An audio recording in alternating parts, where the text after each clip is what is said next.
हाँ भाई, क्या हाल है भैया। ये बात है दो मुल्कों की जो एक साथ मार से वजूद में आए और एक ही साथ आजाद हुए, लेकिन उन दोनों मुल्कों के प्राइम मिनिस्टर्स ने कल अपने अपने फेसबुक पे क्या शेयर किया। एक तरफ नरेंद्र मोदी ने शेयर किया, ISRO को कंग्रेचुलेट किया कि वो कमर्शियल 36 सैटेलाइट्स लेके स्पेस में गए। दूसरी तरफ मियां शहबाज शरीफ के फेसबुक पे क्या था, आटे की लाइन का जायजा ले रहे हैं कि आटा सही रेट पे मिल रहा है कि नहीं, और वो भी जो आटा है उसकी रिपोर्ट आई है वो जानवरों को खिलाने वाला होता है जो यहाँ पे इंसान खा रहे हैं। अब ये रातों रात नहीं हुआ है, इसके लिए आपको 40-50 साल पीछे जाना पड़ेगा। मुल्कों ने अपनी अपनी तरजीहात सेट की होती हैं। शायद एक पॉइंट होगा कि इंडिया और पाकिस्तान एक ही पेज पे थे या एक ही दिशा में जा रहे थे, लेकिन वो फास्ट एंड द फ्यूरियस के सीन की तरह गाड़ियां अलग हो गई और हमने डिसाइड किया कि पूरी दुनिया की लड़ाइयां हम अकेले लड़ेंगे और पूरी दुनिया पे हम कब्जा करेंगे। दुनिया कमर्शलाइजेशन की तरफ जा रही है, इंडस्ट्रियलाइजेशन की तरफ जा रही थी। हम जो है फैक्ट्रियां बंद करके जो है बस एक ही फैक्ट्री चलाने की कोशिश कर रहे थे। जिन दो भाइयों की, मुसलमान भाइयों की लड़ाइयां भी हमने जिम्मे ले ली कि हम लड़ लेते हैं, उनकी भी दोस्ती किसी और ने आके करा दी, खल्ली वल्ली, वो भी हमारा नलका बंद हो गया। तो भाई तरजीहात होती हैं तभी मुल्क आगे जाता है। 80s में इंडिया ने समझ लिया था, या उससे पहले से ही मिडिल क्लास पेरेंट्स को उन्होंने एम्पावर किया और मिडिल क्लास ने अपने बच्चे पढ़ाए, पेट काट काट के IIT भेजा। उसका शाखसाना आज आप देखते हैं माइक्रोसॉफ्ट, गूगल, एडोबी, हर जगह इंडियंस जो है अपनी कामयाबी का झंडा मनवा रहे हैं। चंद्रयान 2 जब 3 साल पहले क्रैश हुआ था तो पाकिस्तानियों ने तो इतनी खुशियां मनाई थी जैसे अल्हम्दुलिल्लाह हमारी तो मार्स में पहले से निश्तर कॉलोनी बनी हुई है और हम वहां पहले से ही रह रहे हैं। मैंने उस वक्त भी ये कहा था कि भाई आज फटा है कल उड़ जाएगा। जैसे इलॉन मस्क की आपने वीडियो देखी होगी ना कि वो रिवर्स लैंडिंग करते हुए उसके 30-32 उसके एक्सपेरिमेंट फेल हुए थे, लेकिन 33वें पे लैंडिंग हो गई और अब वो स्पेस टेक्नोलॉजी में दुनिया में कहां से कहां है। तो भाई कोशिश तो कम से कम कर रहे हैं। Trying and failing is better than failing to try. हम सिर्फ हवा में बातें उड़ा रहे हैं और हमारा स्पेस से जो लेना देना है वो अब आटे दाल चीनी की बात यहां आ गई कि एक रोटी से दूसरी रोटी का स्पेस बढ़ता जा रहा है। दुनिया स्पेस रेस में कहां से कहां निकल गई है। जब भी गुर्बत की बात करते हैं हमेशा कहते हैं इथोपिया हो गया मुल्क। अरे भाई अभी इथोपिया का मैंने चेक किया, उनका जो बेर है, जो उनकी करेंसी, 5 रुपए का एक बेर आता है। हम इथोपिया से भी 5 गुना पीछे चले गए, केनिया से भी 2.5 गुना पीछे हैं, अफगानिस्तान से भी पीछे हैं। तो भाई देखे, खाली ढोल सिर्फ शोर करता है और हमने सिर्फ शोर किया है पिछले 40-50 सालों में। बातें हमारी पूरी हैं, हम दुनिया में सबसे ग्रेट हैं, हमने पूरी दुनिया फतह करनी थी। पता नहीं फतह करके करना क्या था, लोड शेडिंग करनी थी वहां पे, तालीम बिल्कुल बच्चे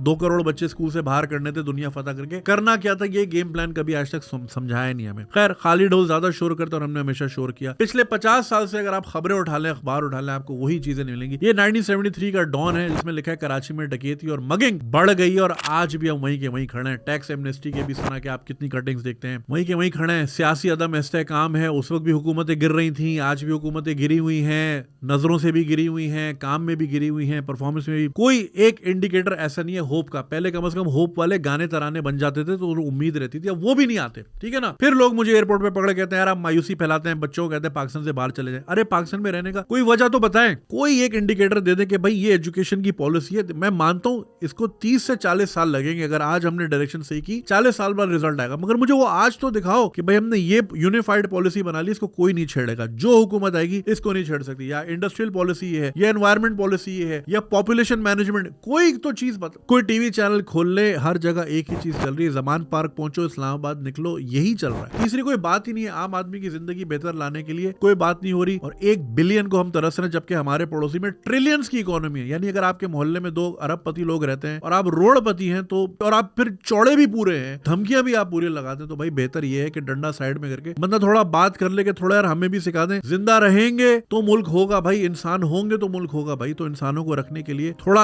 एहतमाम करने की जरूरत है कि हम जरा बात करें, सीखें कैसे कर रहे हैं, हम भी 2-4 पैसे कमा ले, हमारी आवाम भी थोड़ी सी इज्जत की जिंदगी गुजारने लग जाए। लेकिन शायद वही वाली बात है, प्रायोरिटीज हमें ना पहले समझ आई थी ना शायद अब समझ आ रही है। कंग्रेचुलेशन टू इंडिया भाई, उनका आज स्पेस में 36 ले गया, कल को 350 ले जाएगा, क्या ही करेंगे भाई। ठीक है, जन्नत तक तो नहीं जाएगा ना, जन्नत तक तो हम जाएंगे भाई, यही कमेंट आ रहे होंगे नीचे खल्ली वल्ली। तो अफसोस होता है यार, सैड। दूसरी बात ये कि देखिए हमने इस तरह के कभी कोई ड्रामे भी नहीं बनाए ना जो इंस्पायर करे बच्चों को। आप मुझे बताएं 70 चैनलों में कोई एक साइंस का प्रोग्राम आता है इस मुल्क में? इस मुल्क का साइंस से कोई लेना देना ही नहीं है। कोई बच्चों का प्रोग्राम आता है, कोई क्विज कंपटीशन आता है, कुछ भी ना। ले देखे एक ही आता है, वो भी रात 11 बजे आपका भाई शुरू कर रहा है, उसी में कोई 4 सवाल होते हैं, वरना उसके अलावा कुछ भी नहीं आता। ठीक है, मैं वो देख रहा था, TVF वालों ने पिक्चर्स 2013-14 में बनाया था, वो स्टार्टअप की दुनिया, स्टार्टअप का कल्चर, पिच कैसे होती है, ये कैसे होती है, वो 8-9 साल पहले वो चीज बना चुके। हमने आज तक ये बनाई नहीं क्योंकि हमारे यहाँ कल्चर नहीं। हमारे यहाँ वही ससुर का बहू से चक्कर है, बहू देवर को देख रही है, देवर उसको देख रहा है, बस यही चीजें चल रही है हमारे यहाँ। डायनामिक्स इसी तरह की है, काम की कोई बात नहीं, ना कोई अच्छा शो आता, ना कोई अच्छी इंस्पायरिंग स्टोरी आती है, बस यही मंकी तमाशा लगा हुआ है। और उसी का शाखसाना है कि आज हम लाइनों में खड़े हुए और कल लाइनों में लेटे हुए होंगे भाई, पर यही फ्यूचर है हमारा। खैर अल्लाह हामी और नासिर, लेकिन वही ना, सब चीज अल्लाह पे भी तो नहीं छोड़नी ना। अल्लाह ने भी बोला है भाई ऊंट तुमने खुद बांधना है, हिफाजत मैं करूंगा, तो हम बांध नहीं रहे, देख रहे मुआवजा हो जाए। पिछले दिनों दोस्त का इत्तेफाक हुआ करीबी मस्जिद में, तो इमाम साहब ने कहा या अल्लाह कोई मुआवजा हो जाए पाकिस्तान में। हम मुआवजों पे बैठे हैं, मुआवजों का वेट कर रहे हैं, मुआवजों से काम नहीं चलता भाई। मुआवजा आप खुद एक मुआवजा है भाई, अल्लाह ताला ने आपको जिस्म दिया, जान दी, अकल दी, ये किसी मुआवजे से कम है क्या? इसको इस्तेमाल करके चलाना है, उससे पैसा कमाना है, ये मुआवजा है। ऊपर से मन्नो सलवा नहीं आएगा भाई अभी, मगर ये अभी तक हमारा एक बहुत बड़ा तबका मन्नो सलवा का वेट कर रहा है। तो करते रहिए भाई, फिर कमेंट कर लिए, गालियां दे दे मोदी को, क्या मोदी का क्या उखड़ जाएगा? उसके तो पहुंच गई सैटेलाइट, 150 और 200 मिलियन डॉलर कमा लिया उसके मुल्क ने, हल्ली वल्ली। हम 1 बिलियन को 24 करोड़ इधर उधर मारे फिर रहे हैं। और सबका इकोनॉमिक प्लान यही है कि ओवरसीज कुछ भेजेगा, यानी पहले हमने यहाँ पे कोई अपॉर्चुनिटी नहीं देनी, यहाँ से बंदे भगाना है, और जब मैं बोलता हूँ जाओ तो मुझे गाली देते हैं। भाई प्लान ही यही है मुल्क का कि बंदे बाहर भेजो, डॉलर भेजे वहां से, तो निकालो मजदूरों को, जाओ सऊदी से दरम भेजो, रियाल भेजो, उधर से दिनार भेजो, उधर से पाउंड यूएस डॉलर भेजो। तो प्लान ही यही है मुल्क का भाई कि बंदों को इतना तंग करो ये बाहर भागे, और फिर रेमिटेंस पे चल रहा है मुल्क भाई। रेमिटेंस से मुल्क नहीं चलता, रेमिटेंस साइड की इनकम होती है छोटी मोटी, हाँ चलो ये भी आ रहा है, हम तो बेस ही रेमिटेंस पे कर रहे हैं कि 200 अरब डॉलर आएगा बाहर से, हल्ली वल्ली आ गया बाहर से भाई। चलें, खुदा हाफिज।